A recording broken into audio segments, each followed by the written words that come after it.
안녕하십니까? 잘 지내셨어요?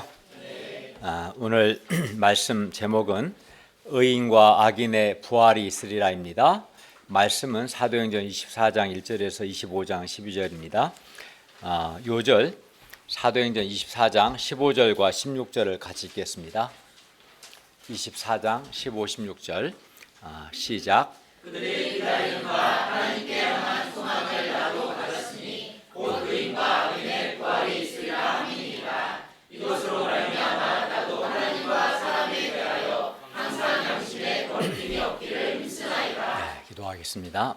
오늘 오신 주님, 우리가 오늘도 살아계신 성부 하나님, 성자 하나님, 성령 하나님께 예배할 수 있도록 은혜 주심을 감사합니다. 우리 마음에 주님께 감사하고 주님을 기쁘시게 하고자 하는 소원 가운데 또 하나님의 주시는 은혜를 사모하는 마음으로 이 시간 예배드리게 해주십시오. 또 성령님께서 하나님의 말씀을 잘 깨닫고 우리가 마음으로 받아들이고 또 은혜 받도록 또 반응을 잘 하도록 도와주십시오. 예수님의 이름으로 기도하였습니다. 아멘. 사도 바울이 전에는 예수 믿기 전에는 예수 믿는 사람들을 결박해서 옥에 가두고 박해했습니다. 그런데 이렇게 예수님 믿는 사람을 박해했던 그가 이제는 주 예수의 이름을 위하여 죽는 것도 각오합니다. 그 이유가 무엇입니까? 오늘날 대부분의 사람들이 지극히 육신적이고 또 물질적이고 세속적인 삶을 살고 있습니다. 또 자기중심적이고 이기적인 삶을 살고 있습니다. 그러나 우리는 하나님 앞에서 하나님의 말씀을 따라서 순결하고 거룩한 삶을 살려고 노력하고 있습니다. 또 우리는 또 현재 거절과 배척을 경험하면서도 어떻게든 주 예수의 이름을 증거하고자 노력하고 있습니다. 그 이유가 무엇입니까? 오늘 말씀을 통해서 의인과 악인의 부활을 믿는 사람은 어떻게 살아야 하는가 배울 수 있기를 기도합니다. 24장 1, 2절을 보십시오. 닷새 후에 대제사장 아나니아가 어떤 장로들과 한 변호사 더둘로와 함께 예루살렘에서 가이사랴로 내려와서 총독 벨릭스 총독 앞에서 바울을 고발했습니다. 바울을 부르매 더둘로가 바울을 고발하여 말합니다. 3절에서 8절 말씀입니다. 벨릭스 각하여 우리가 당신을 힘입어 태평을 누리고 또 이 민족이 당신의 선견으로 말미암아 여러 가지로 개선된 것을 우리가 어느 모양으로나 어느 곳에서나 크게 감사합니다. 당신을 더 괴롭게 아니하려 하여 우리가 대강 여짜옵나니 관용하여 들으시기를 원합니다. 우리가 보니 이 사람 바울은 전염병 같은 자라 천하에 흩어진 유대인을 다 소유하게 하는 자요 나사렛 이단의 우두머리라. 그가 또 성전을 더럽게 하려 함으로 우리가 잡아싸우니 당신이 친히 그를 신문하시면 우리가 고발하는 이 모든 일을 아실 수 있습니다. 더둘로가 바울을 고발했는데 핵심은 두 가지입니다. 첫째는 바울이 나사렛 이단의 우두머리로 유대인을 다 소유하게 하는 전염병 같은 자라는 거죠. 첫째는. 둘째는 바울이 성전을 더럽게 하려고 했다는 것입니다.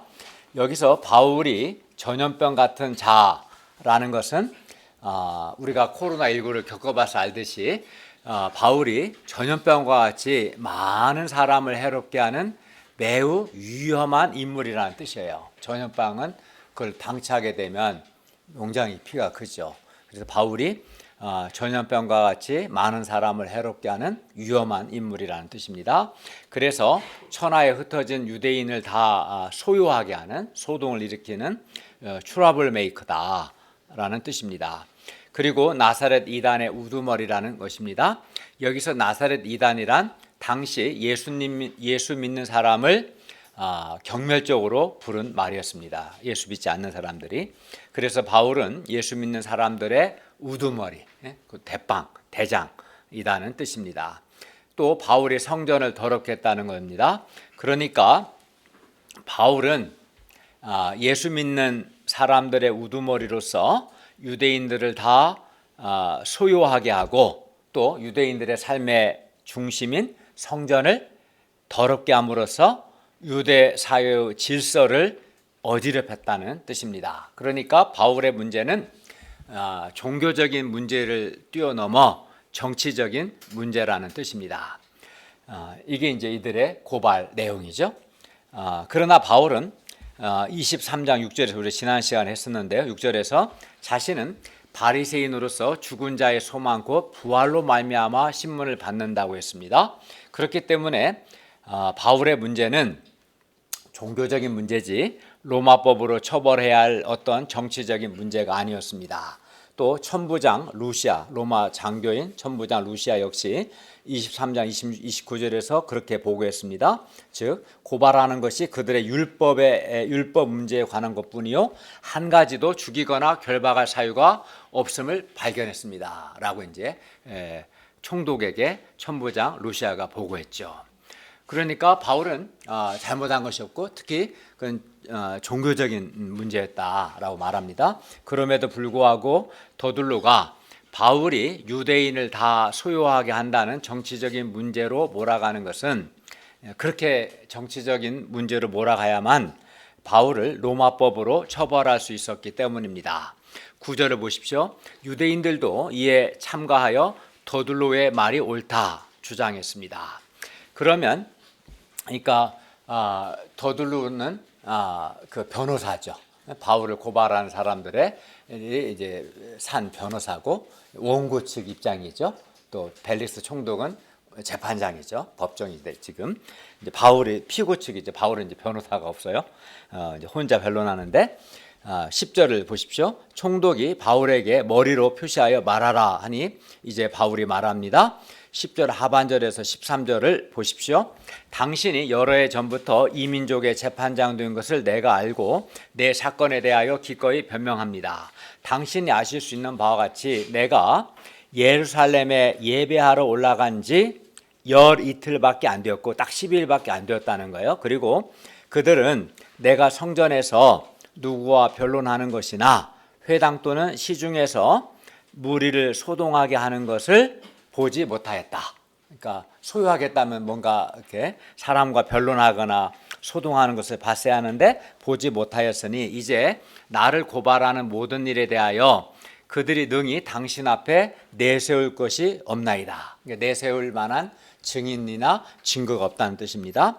바울이 예루살렘에 올라간 목적은 하나님을 예배하기 위한 것이었고 그리고 딱 12일밖에 안 되었기 때문에 그리고 그 12일 중에서도 7일은 결례의식에 참여했기 때문에 딱 5일밖에 없었어요. 실제적으로는 소유를 일으키는 것이 물리적으로 불가능하다는 뜻이에요. 이거는 이제 바울의 말은 다 객관적인 증거가 있는 거죠. 증인이 있고.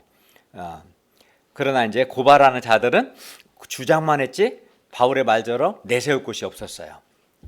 또 바울이 무리를 소동하게 했다면 바울이 성전에서 누구와 변론하는 것이나 회당 또는 시중에서 시내에서 무리를 소동하게 하는 것을 본 사람이 딱 한 사람이라도 있어야 하는데 증인도 없고 증거도 없다는 것입니다.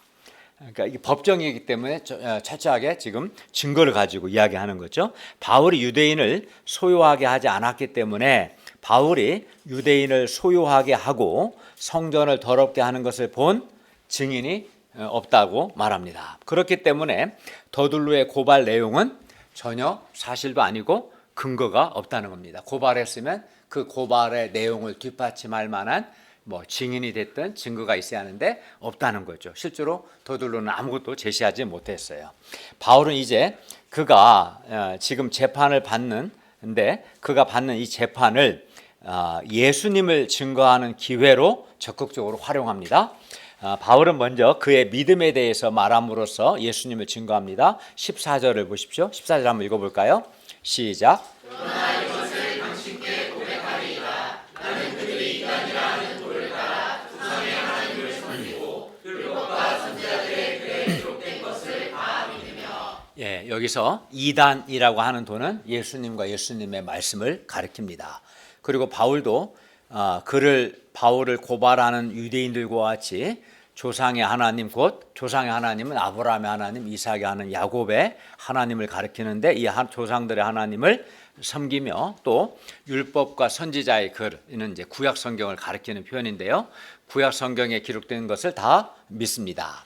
그러니까 바울을 고발하는 유대인들이나 같은 하나님을 섬기는 거죠. 아브라함의 하나님, 이삭의 하나님, 야곱의 하나님, 같은 동일한 하나님을 섬기는 것이고 또 동일하게 구약 성경을 믿는 겁니다.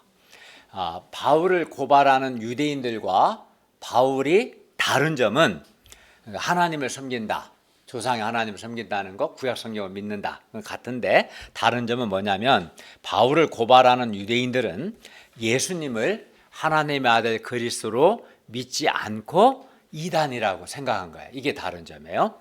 반면 바울은 유대인들이 이단이라고 규정한 예수님을 믿고 예수님의 말씀에 근거해서 하나님을 섬긴다는 것. 이게 이제 바울을 고발하는 자들과 바울이 다른 점입니다.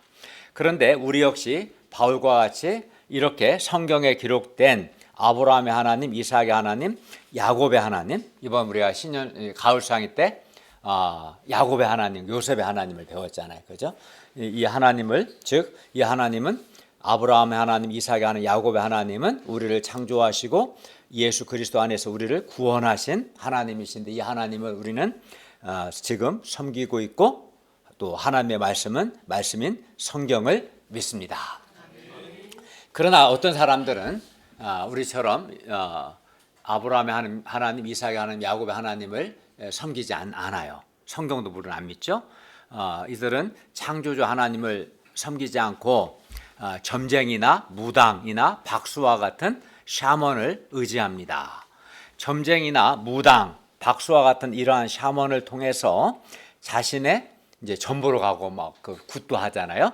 자신의 인생 문제나 현실 문제를 해결하려고 하는 사람들이 많습니다. 하나님을 믿지 않는 사람들은 이런 점쟁이, 무당, 박수와 같은 그런 샤먼들을 의지합니다. 그리하여 점쟁이나 무당, 박수와 같은 이 샤먼이라는 존재를 의존하고 그들의 말을 듣다가 더욱 깊은 어둠에 빠지는 것을 봅니다.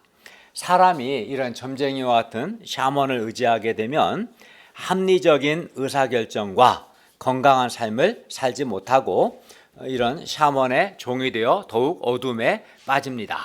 물론 이런 삶의 배후에는 어둠의 영인 사탄이 있습니다. 뭐 드라마도 보면 전생에 대한 이야기하고 막 다 그 배후에 사탄이 있는 거죠, 사실은. 그리고 이런 샤먼은 길흉 화복을 컨트롤할 수도 없고 또 우리 앞날을 인도할 능력도 없습니다. 우리 사람을 더 깊은 어둠에 빠지게 할 뿐이죠. 사람을 노예 삼고 종 삼고 어둠에 빠지게 합니다. 그러나 이들과 달리 우리 예수 믿는 신자들은 무당과 같은 샤먼의 말이 아닌 성령님과 기록된 하나님의 말씀을 통해서 우리는 범사에 하나님의 뜻을 찾고 하나님 말씀에 순종함으로써 우리는 하나님 앞에서 살아갑니다. 그리고 범사에 하나님께 감사하는 삶을 통해서 자신을 세우고 하나님의 통치를 받음으로 샤먼의 말이 아니라 하나님의 말씀을 듣고 하나님의 통치를 받음으로 하나님이 주시는 참 평화와 기쁨을 누립니다. 그런 무당 같은 점쟁이 같은 샤먼의 말을 듣게 되면 그 어둠에 빠지게 되고 두려움에 빠지게 되고 사람의 노예가 되는 거죠. 그러나 우리가 하나님의 통치를 받으면 하나님 주신 참 평화와 기쁨을 누립니다. 물론 우리도 어려움이 있죠. 점쟁이 찾아간 사람은 이제 어려움이 있을 때 점쟁이 찾아가지만 우리 신자들도 어려움이 있죠. 어려울 때는 우리 어떻게 합니까? 기도합니다. 기쁠 때는 어떻게 합니까? 감사와 찬양으로 하나님 앞에 서고 그리고 우리가 연약해 잘못한 것이 있을 때는 잘못한 것이 있으면 회개함으로 예수님 안에서 죄 용서의 은혜를 누리며 하나님의 백성으로 우리는 살아갑니다. 우리가 샤먼에게 자신을 맡기는 어리석은 자가 되지 않고 살아계신 하나님을 섬기고 하나님의 선하신 인도하심과 도우심을 받을 수 있기를 바랍니다. 종교 지도자들은 예수님과 예수님의 말씀을 이단으로 규정했습니다. 왜냐하면 자기들의 생각과 이제 다르다고 생각했고, 바울의 생각이 또 무엇보다 그들은 결정적으로 예수님이 죽으신 걸 믿었는데, 왜냐하면 공개적으로 예수님이 죽으셨기 때문에 그들은 예수님의 부활을 믿지 않았기 때문입니다. 예수님의 부활을 믿지 않았기 때문에 그들은 예수님과 예수님의 말씀을 이단으로 생각했습니다. 바울도 처음에는 바울을 고발하는 유대인들과 같은 생각을 했었습니다. 그래서 바울도 처음에는 예수 믿는 사람을 나사렛 이단으로 생각했고 예수 믿는 사람들을 박해했습니다. 그러나 그런 바울이 예수 믿는 사람들을 결박하여 옥에 가두기 위해 다메섹으로 가는 길에서 부활하신 예수님을 인격적으로 만났습니다. 이게 매우 그 인생에서 중요한 사건이기 때문에 9장에도 한번 기록되어 있고 22장에 기록되어 있고 26장에 또 기록됩니다. 사도행전에 3번에 걸쳐서 그가 부활하신 예수님 만난 사건을 자세하게 기록하고 있습니다. 그리고 이는 많은 사람들이 보는 가운데서 일어난 역사적인 사건이었습니다. 역사적이라는 말은 시간과 공간 안에서 일어났다는 거예요. 그러니까 바울이 부활하신 예수님을 담에서 하는 길에 만났는데, 그래서 이건 분명한 역사적 사실이기 때문에 언제 만났냐 그러면 시간을 특정할 수 있어요. 어디서 만났냐, 그 만난 장소도 특정할 수 있어요. 또 그때 누가 함께 있었느냐, 증인들도 있었기 때문에 특정할 수 있어요. 그러니까 한마디로 팩트라는 거예요. 사실이라는 거예요. 우리가 기독교 신앙을 갖는다는 것은 덮어놓고 무조건 믿는 게 아니에요. 사실은 매우 과학적인 거죠. 믿을 만한 충분한 근거를 가지고 믿는 거예요. 사실은 바울도 그랬고 예수 믿는 사람들도 그런 거예요. 그리하여 다메섹으로 가는 길에서 부활하신 예수님을 만난 사건을 계기로 바울은 예수 믿는 사람들을 박해하는 죄인 중의 교수 바울에서 예수님의 이름을 위해서라면 죽을 것도 각오한 예수님의 사도가 된 것입니다. 믿을 만한 거죠. 왜? 여기는 특정한 시간과 공간에서 증인들이 있었고, 그 전후에 이 부활하신 예수님을 만난 전과 후에 바울의 인생이 완전히 바뀌었죠. 그리고 바울은 다메섹으로 가는 길에서 부활하신 예수님을 만난 후부터는 유대인들이 이단이라고 하는 곧 예수님과 예수님의 말씀을 따라서 조상의 하나님을 섬기기 시작했습니다. 어떤 드라마나 영화 대사에서 아마 여러분이 한 번쯤은 들어봤을 건데요. 사람은 잘 안 변한다. 들어본 적 있어요? 뭐 사람은 고쳐 쓰는 것이 아니다. 이렇게 그만큼 사람 안 변한다. 사람 고쳐 쓰는 게 아니다. 이렇게 말하는 대사에 있는 거 보면 그만큼 사람이 변화되기 어렵다는 뜻이겠죠. 그런데 부활하신 예수님을 만난 사도 바울은 예수님 만나기 전과 후가 완전히 바뀝니다. 변화되었고, 또 예수님의 십자가의 죽으심과 부활을 믿은 사람들 역시 변화되었고 또 변화되고 있습니다. 사람이 잘 안 변한다는데 변화되고 있어요. 좋은 쪽으로. 이는 무엇을 의미합니까? 이는 예수님께서 부활하셨고 부활하실 뿐만 아니라 사도행전 2장에 우리가 배운 것처럼 부활하신 예수님께서 예수 믿는 신자들에게 성령을 보내셨어요. 그리고 예수 믿는 신자들에게는 신태진 너무 피곤해요? 피곤하면 줄 서서 들어. 예수 믿는 신자들에게 성령을 보내주셨고, 그래서 예수 믿는 신자들 안에는 성령님께서 내주하시고 그 성령님께서 그 예수 믿는 신자들 안에 일하고 계시다는 거예요. 그들의 변화는 그죠. 그리고 바울도 율법과 선지자들의 글 곧 구약 성경을 믿었는데, 구약 성경의 핵심은 인류의 구원자 곧 그리스도께서 세상에 오셔서 인류를 죄와 죽음에서 구원하신다. 이게 구약 성경의 핵심입니다. 그런데 구약 성경에서 약속하신 그리스도 구원자가 바로 나사렛 예수님이십니다. 왜 그렇습니까? 왜냐하면 예수님께서 우리 죄를 위해 십자가에 죽으셨고 예수님께서 사흘 만에 다시 살아나셨기 때문입니다. 그리고 바울은 다메섹으로 가는 길에서 부활하신 예수님을 만났습니다. 그래서 바울은 예수님을 그리스도로 믿고 예수님 안에서 조상들의 하나님을 섬겼습니다. 바울은 이제 그의 소망에 대해 말합니다. 15절과 16절을 읽겠습니다. 15, 16절 시작.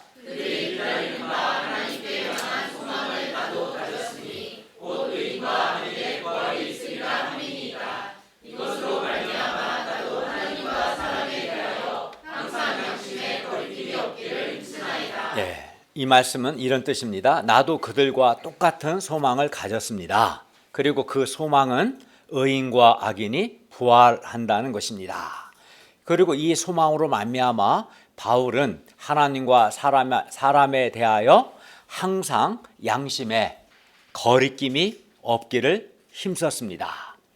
의인과 악인의 부활, 곧 하나님께 의인과 악인의 부활이란 말은 하나님께서 의인과 악인을 심판하신다는 하나님의 심판이 있음을 믿고 부활의 소망이 있는 사람은 죽음으로 끝나지 않고 죽은 후에 부활과 하나님의 심판이 있음을 믿기 때문에 함부로 살지 않습니다. 하나님과 사람에 대하여 양심에 거리낌이 없기를 힘씁니다. 유대인들은 죽음으로 끝이 아니라 그 후에 부활한다는 소망을 가졌습니다. 의인도 부활하고 악인도 부활합니다. 여기서 의인은 예수 그리스도를 믿는 사람을 가리키고 악인은 예수 그리스도를 믿지 않는 사람을 가리킵니다. 예수 그리스도를 믿는 사람만 부활하는 것이 아니라 예수 그리스도를 믿지 않는 사람 역시 부활합니다. 이 소망을 바울도 가졌습니다. 바울을 고발하는 자들의 소망과 바울의 소망이 다르지 않습니다. 그러나 바울을 고발하는 사람들은 예수님을 그리스도로 믿지 않았습니다. 그리하여 자신들의 이 부활의 소망이 예수 그리스도 안에서 이미 성취되었음을 몰랐습니다. 하나님이신 예수님께서 육신의 몸을 입고 이 땅에 오셨습니다. 그리고 십자가에서 우리 죄를 위해 우리를 대신하여 예수님께서 죽으셨습니다. 그리고 죽은 자 가운데서 사흘 만에 다시 살아나셨습니다. 예수님께서 부활하신 것은 분명한 역사적인 사실입니다. 그렇기 때문에 부활하신 예수님을 만난 부활의 증인들이 많습니다. 특히 우리가 배웠던 고린도전서 15장을 보면 부활하신 예수님을 만난 부활의 증인들이 마주 많습니다. 그래서 예수님의 부활은 신뢰할 만한 것이죠. 아까도 말씀드린 것처럼 무조건 믿으라는 게 아닙니다. 성경과 증인들의 증거를 듣고 우리가 믿는 것입니다. 바울도 다메섹으로 가는 길에서 큰 빛으로 나타나신 부활하신 예수님을 보고 부활하신 예수님의 음성을 들었습니다. 그리하여 예수 믿는 사람을 박해하던 사람에서 주 예수의 이름을 위하여 죽을 것도 각오한 사람으로 바뀌게 된 겁니다. 그러나 유대인들은 바울의 증거를 받아들이지 않았습니다. 충분히 증인도 있고 믿을만 했는데도 불구하고 받아들이지 않았습니다. 예수님을 하나님으로 인정하지 않았습니다. 그러다 보니 예수님의 부활을 전하는 바울을 미워했고 죽이고자 했습니다. 그들이 이 역사적 사실을 받아들이지 않는 것은 교만과 완악함 때문입니다. 마음의 문제인 거죠. 믿을 만한 충분한 근거가 있음에도 불구하고 믿지 않는 것은 믿지 않고 싶기 때문인 거죠. 믿으면 예수님을 섬기고 하나님을 섬기고 주님께 순종하는 삶을 살아야 하는데 그렇게 살고 싶지 않은 거예요. 그래서 믿을 수 있는데도 안 믿는 거죠. 믿음은 지식의 문제가 아니라 마음의 문제인 거예요. 그리고 믿지 않으면 마음이 강팍해집니다. 마음은 또 중립이 없습니다. 믿으면 주께 순종하고 감사하지만 믿지 않으면 마음이 강팍해지고 그래서 예수님을 전하는 사람들에 대해서도 강팍하게 됩니다. 그러나 누구든지 이 예수님을 믿으면 예수님처럼 영광스럽게 부활하게 됩니다. 아멘. 우리가 이 땅에서 예수님을 믿고 죽으면 이제 죽는다는 것은 우리의 영혼과 육체가 분리되는 것을 말하죠. 우리가 죽으면 죽음과 함께 동시에 믿는 자의 영혼은 낙원으로 갑니다. 그건 파라데이소스 낙원으로 갑니다. 예수님을 믿지 않고 죽으면 어떻게 됩니까? 죽음과 함께 예수 믿지 않는 자의 영혼은 지옥 게헨나로 갑니다. 그리고 이렇게 이 영혼의 상태로 낙원과 지옥에 있다가 이걸 중간기 상태라고 하는데요. 이렇게 영혼의 상태로 있다가 예수님께서 재림하시면 이 땅에서 예수 믿고 죽어 낙원에 있던 믿는 자의 영혼들과 예수님 재림 당시 이 땅에서 예수님을 믿는 자들은 다 영광스러운 몸으로 부활합니다. 이게 의인의 부활입니다. 그리고 새하늘과 새 땅에서 성부, 성자, 성령 삼위 하나님과 영원토록 하나님의 임재와 교제를 누리며 영생의 또 기쁨을 누립니다. 반면 이 땅에서 예수 믿지 않고 죽음으로 지옥에 있던 영혼들, 또 예수님 재림 당시 믿지 않는 자들도 부활합니다. 이들도 부활해요. 몸을 입습니다. 그런데 이들은 심판을 받기 위해서 부활하는 겁니다. 그리하여 그들은 예수님이 재림하실 때 불못에 던져져서 영원토록 밤낮으로 고통합니다. 이것이 성경이 말씀하는 의인과 악인의 부활, 최후의 심판입니다. 그런데 이 최후의 심판이 최후 심판 때 결정되는 것이 아닙니다. 지금 여기서 오늘 결정되는 겁니다. 지금 바로 여기서 우리 죄를 위해 십자가에서 죽으시고 부활하신 예수님을 믿느냐 믿지 않느냐에 따라서 의인의 부활, 영광스러운 부활을 하느냐, 악인의 부활, 불못에 던져져 심판받기 위한 부활을 하느냐, 지금 여기서 결정됩니다. 왜냐하면 예수님만이 구약 성경에서 약속하신 바로 그 그리스도 구원자가 되시기 때문입니다. 예수님께서 우리를 사랑하사 우리 죄를 위해 우리 대신에 내가 받아야 할 십자가의 형벌을 받으심으로 우리의 죄를 용서하시고 우리에게 영생을 주셨기 때문입니다. 그런데 예수님을 거부하면 예수님이 주시는 죄 용서도 거부하는 것이고 예수께서 주시는 영생도 거부하는 거예요. 거부했기 때문에 그 사람은 심판을 받습니다. 악인의 부활을 하게 될 겁니다. 그리고 예수님은 부활의 첫 열매가 되셔서 예수 믿는 자들을 다시 살리십니다. 예수 믿는 우리에게 영광스러운 부활의 몸을 주십니다. 그렇기 때문에 이 예수님 안에서만 진정한 구원이 있고 부활의 소망이 있습니다. 그리고 이 부활의 소망은 아브라함 때부터 하나님이 약속하셨고 그 수많은 선지자들을 통해서 계승되어 왔고 바울 또한 붙들었던 소망인데 이 부활의 소망이 우리 죄를 위해 죽으시고 부활하신 예수님 안에서 이미 성취되었습니다. 예수님의 부활과 함께 성취되었습니다. 그러므로 우리 또한 이 부활의 소망을 붙들고 살아야 하고 더 나아가 우리도 바울과 같이 부활의 소망을 증거할 수 있기를 바랍니다. 16절을 보면 바울이 하나님과 사람에 대하여 항상 양심에 거리낌이 없기를 힘쓴 것도 그에게 하나님께 향한 소망, 곧 의인과 악인의 부활에 대한 소망이 있었기 때문입니다. 하나님의 심판, 그러니까 의인과 악인의 부활은 하나님의 심판을 가리키는 거죠. 하나님의 심판 곧 의인과 악인의 부활에 소망이 있는 사람은 하나님과 사람에 대하여 항상 양심에 거리낌이 없기를 힘씁니다. 사람이 언제 양심이 거리낍니까? 여러분 언제 거리낍니까? 사람이 진실하지 않고 거짓될 때 또는 악을 행할 때 하나님과 사람에 대하여 양심이 거리낍니다. 하나님과 사람 앞에서 진실한 사람, 악을 행하지 않으면 우리가 양심에 거리낄 이유가 없는 거예요. 특히 예수 믿는 신자들의 경우는 성령 하나님의 뜻을 거스를 때, 성령님의 뜻을 거스를 때 내 신앙 양심이 거리껴 합니다. 우리 안에 예수 믿는 사람 안에는 성령님이 내주하시는데 내주하시는 성령님께서 내가 성령의 뜻을 거스를 때 신자의 양심에 거리끼는 마음을 주십니다. 그때 우리는 회개해야 합니다. 우리도 바울과 같이 하나님과 사람에게 대하여 항상 양심에 거리낌이 없기를 힘써야 합니다. 특히 하나님의 심판을 믿고 부활의 소망을 가진 사람은 바울처럼 하나님과 사람에게 대하여 항상 양심에 거리낌이 없도록 거짓됨이 없이 진실하고 또 악을 행하지 않고 성령님을 거스르지 않고자 투쟁해야 합니다. 이는 매우 중요합니다. 이게 왜 중요합니까?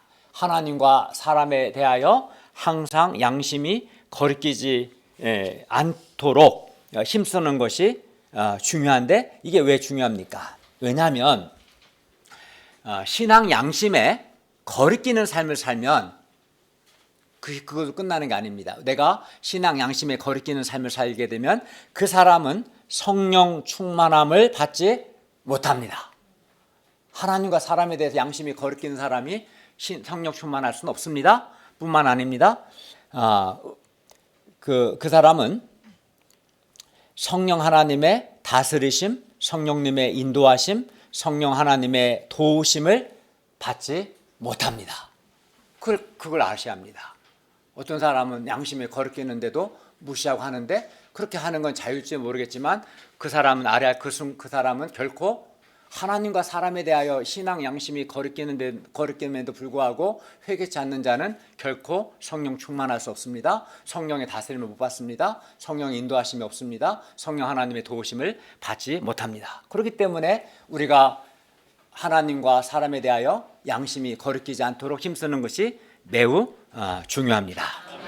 반면 우리가 바울과 같이 의인과 악인의 부활 곧 하나님의 심판을 믿고 부활의 소망 가운데 하나님과 사람에 대하여 항상 양심에 거리낌이 없이 살고자 할 때 우리는 성령 하나님의 다스림을 받아 마음에 성령이 주시는 참 평화와 기쁨을 누리고요. 또 성령 하나님의 선하신 인도하심과 선하신 도우심의 복을 누리게 될 것입니다. 그러므로 우리가 하나님과 사람에 대하여 항상 양심에 거리낌이 없도록 힘쓸 수 있기를 바랍니다. 의인과 악인의 부활의 소망을 가진 사람은 또 하나님과 사람에 대하여 항상 양심에 거리낌이 없기를 힘쓸 뿐만 아니라 죄에서 구원하여 주셨을 뿐만 아니라 부활의 참 소망을 주신 주 예수님께 감사하여 주 예수의 이름을 위하여 주 예수를 증거하는 삶을 삽니다. 주 예수께 충성하고 헌신하는 삶을 삽니다. 사랑하는 사람을 죽음으로 잃은 슬픔, 그 상실감, 특히 가족들, 특히 자녀를 잃은 그 슬픔과 상실감은 아마 말로 다 표현할 수 없을 겁니다. 그 사랑하는 사람을 잃은, 특히 자녀를 잃은 그 슬픔과 상실감을 어떻게 감당할 수 있겠습니까? 그건 정말 고통이죠. 작년 10월 29일 이태원 참사로 가족을 잃은 또 자녀를 잃은 부모는 말할 것도 없고 2014년 4월 16일 세월호 참사로 지금 9년이 지났는데 자녀를 잃은 부모도 9년이 지났지만 여전히 자녀를 잃은 사랑하는 사람을 잃은 그 슬픔과 상실감이 매우 큽니다. 그 무엇으로도 해결이 안 되죠. 이렇게 죽음은 잔인합니다. 죽음은 사랑한 사람을 데려갑니다. 뿐만 아닙니다. 우리도 언젠가는 죽습니다. 죽은 후에는 죽음으로 끝나지 않고 죽은 후에는 하나님의 심판이 있습니다. 이런 우리에게 썩지 않고 약하지 않고 강하고 영광스러운 몸의 부활이야말로 진정한 소망입니다. 세상 소망, 세속적인 소망은 우리의 죄의 문제, 죽음의 문제를 해결해 주지 못하기 때문에 결코 참 소망이 될 수 없습니다. 불 나면 모든 걸 다 태워버리잖아요. 죽음은 내가 노력한 모든 것을 다 앗아가 버리는 거예요. 이 죽음의 문제 해결하지 못하는 세상 소망은 아무 소용없는 거예요, 사실은. 세상 소망은 인간의 죄의 문제, 죽음의 문제를 해결해 주지 못하고 오히려 부활 소망을 갖는 것을 막아버리기 때문에 세상 소망에 마음을 빼앗긴 사람은 부활 소망을 안 붙들거든요.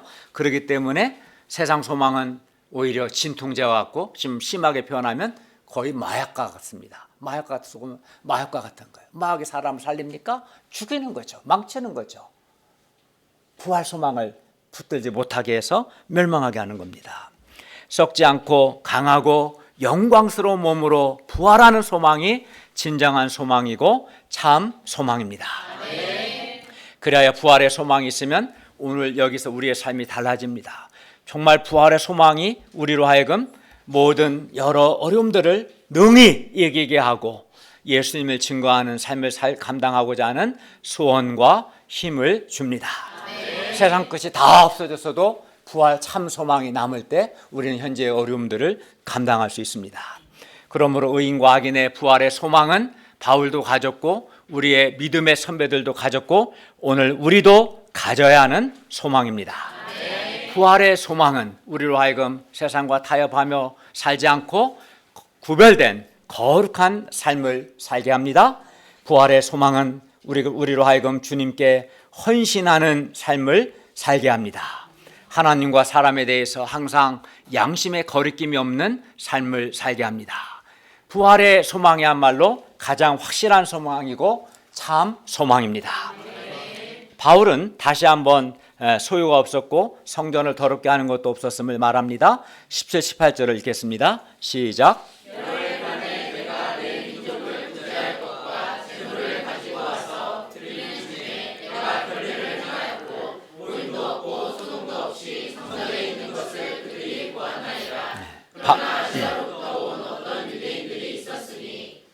바울이 예루살렘을 방문한 목적은 자기 민족을 구제하고 하나님께 제물을 드리기 위해서였고 그리고 그가 성전에 있을 때 그가 결례를 행했으며 모임도 없고 어떤 소동도 없었습니다. 18절 하반절에서 20절을 보십시오. 그러나 아시아로부터 온 어떤 유대인들이 있었으니 그들이 만일 바울을 반대할 사건이 있으면 마땅히 벨릭스 총독 앞에 와서 고발하였을 것이요, 그렇지 않으면 바울을 고발하는 이 사람들이 바울이 공회 앞에 섰을 때 무슨 옳지 않은 것을 보았는가 말하게 하라는 것입니다. 이게 고발 내용에 대한 근거를 말하는 거죠. 바울이 유대인들을 소유하게 하고 성전을 더럽게 하려 했다는 고발 내용에 대해서 어떤 증인도 어떤 증거도 없었습니다. 그럼에도 불구하고 바울이 총독 앞에서 지금 재판받는 이유는 한 가지입니다. 그것이 뭡니까? 죽은 자의 부활에 대한 소망 때문입니다. 21절 읽겠습니다. 시작. 오직 그가 그들 가운데 서서 외치기를 그가 죽은 자의 부활에 대하여 오늘 너희 앞에 신문을 받는다고 한 이는 소리만 있을 따름이니까 하니. 바울은 죽은 자의 부활에 대한 소망 때문에 죽은 자의 부활의 소망이 예수님 안에서 성취되었기 때문에 지금 재판을 받고 있다는 것입니다. 그만큼 예수님 안에서 성취된 이 죽은 자의 부활에 대한 소망은 바울에게 중요했습니다. 만약 죽은 자의 부활이 없다면 이 세상의 삶이 전부일 겁니다. 그래서 주와 복음 역사를 위해 수고하고 헌신한 삶은 지극히 어리석은 삶입니다.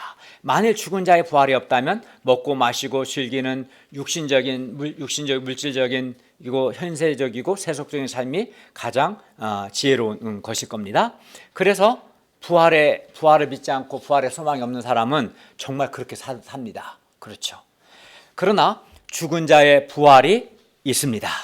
의인도 부활하고 악인도 부활합니다. 예수님의 부활은 역사적인 사실이고 예수 믿는 우리도 부활합니다. 그렇기 때문에 주 예수의 이름을 위하여 수고하고 충성하고 헌신하는 사람이 가장 지혜로운 사람입니다. 그리고 하나님과 사람에 대하여 항상 양심의 거리낌이 없도록 힘써야 합니다.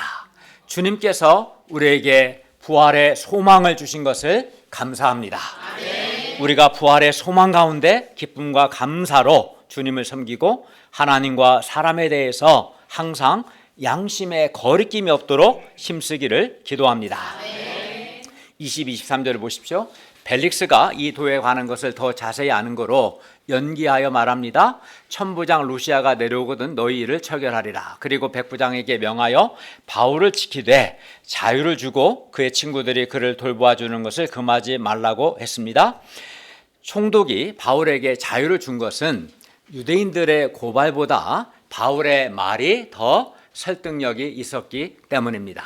게다가 천부장 루시아 역시 편지를 통해서 총독에게 보낸 편지를 통해 바울에게는 한 가지도 단 하나도 죽이거나 결박할 사유가 없다는 것을 이미 보고했기 때문입니다. 그러나 그럼에도 불구하고 벨릭스는 27절을 보면 벨릭스는 바울을 석방하지 않고 보르기오 베스도가 벨릭스의 소임을 이어받을 때까지, 베스도가 총독으로 올 때까지 2년 동안이나 바울을 구류하여 두었습니다. 바울이 죄가 없다는 것은 벨릭스도 알고 또 천부장 루시아의 보고를 통해서 알았어요. 그러면 석방을 해야 하는데 석방하지 않고 2년 동안이나 구류시켜놨어요. 물론 자유는 주었지만 왜 그랬을까요? 27절 하반절 보십시오. 이는 벨릭스가 유대인의 마음을 얻고자 했기 때문입니다. 벨릭스는 총독으로서 그 자기가 지배하는 사람들의 마음을 얻고자 했어요. 벨릭스는 진리와 자신의 이런 정치적인 이익 사이에서 뭘 선택했어요? 예, 자신의 정치적인 이익을 선택했어요. 진리는 바울을 석방하는 거죠. 그가 죄가 없기 때문에. 그러나 벨릭스는 알았지만 그렇게 하지 않고 유대인들의 마음을 얻고자 정치적인 선택을 했습니다. 이때 벨릭스는 어땠을까요? 양심에 거리꼈을까요? 거리끼지 않았을까요? 네, 거리꼈겠죠. 거리끼지만 그는 자기의 정치적 이익을 선택했습니다. 하나님과 사람에 대하여 항상 양심에 거리낌이 없기를 힘쓴 바울과 벨릭스가 대조가 됩니다. 그렇죠? 그런데 우리도 하나님의 진리와 신앙 양심과 하나님의 진리, 신앙 양심과 정치적 이익이든 경제적 이익이든 우리는 뭐 정치적 여러분 선거 나갈 거 아니니까 정치적 이익은 없겠지만 뭐 경제적 이익이든 어떤 이익이든 자신의 이익, 나의 유익 사이에서 선택을 해야 할 때가 있습니다. 하나님의 진리냐 나의 이익이냐, 신앙 양심이냐 나의 유익이냐, 이 둘 사이에서 선택해야 할 때가 있습니다. 여러분은 하나님의 진리와 여러분의 이익 또는 신앙 양심과 여러분의 유익 중에서 무엇을 선택하겠습니까? 우리가 하나님의 진리, 신앙 양심보다 나의 이익이나 나의 유익을 선택하면 우리는 아까 말씀드린 것처럼 성령 충만할 수 없습니다. 또 성령 하나님의 다스리심, 성령님의 인도하심, 성령님의 도우심을 받을 수 없습니다. 신앙 양심에 거리끼면서 성령 충만할 수는 없는 겁니다. 성령의 다스림을 받는 것은 불가능합니다.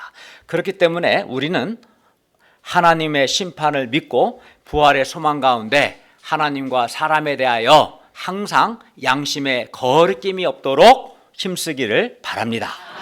그리하여 성령 충만하고 또 성령님이 주시는 마음의 평화와 기쁨을 누리고 성령님의 인도하심과 도우심을 받을 수 있기를 바랍니다. 결론입니다. 바울은 예수님이 바로 구약 성경에 약속된 그리스도이심을 믿고 예수님과 그의 말씀을 따라 하나님을 섬겼으며 무엇보다 죽은 자의 부활을 소망했습니다. 그리고 이 부활의 소망 때문에 바울은 주 예수의 이름을 위하여 죽는 것도 각오할 수 있었습니다. 부활의 소망은 바울이 주 예수의 일을 증언하는 삶을 사는 근거고 이유고 원동력이었습니다. 그가 공회와 총독 앞에서 신문 받는 것도 이 부활의 소망 때문입니다. 이 부활의 소망이 예수 그리스도 안에서 성취되었기 때문입니다. 박해자 바울이 예수님의 이름을 증거하는 사도가 된 것도 그가 다메섹으로 가는 길에서 부활하신 예수님을 만나 예수님 안에서 부활의 소망을 가지게 되었기 때문입니다. 부활의 소망은 그만큼 바울의 인생을 완전히 근본적으로 바꿔 놓았습니다. 성경은 의인과 악인의 부활 곧 하나님의 심판에 대해서 말씀합니다. 사람이 한번 죽는 것으로 끝이 아닙니다. 죽은 후에는 예수님 믿는 의인의 부활, 의인도 부활하고 예수 믿지 않는 악인도 부활합니다. 그러므로 우리가 영광스러운 몸의 부활의 소망 가운데 주 예수의 이름을 증거하고 하나님과 사람에 대하여 항상 양심에 거리낌이 없도록 힘쓰기를 바랍니다. 부활의 소망이 우리에게도 주 예수를 위해 사는 이유요 기쁨이요 우리 삶의 원동력이 되기를 바랍니다. 기도하겠습니다.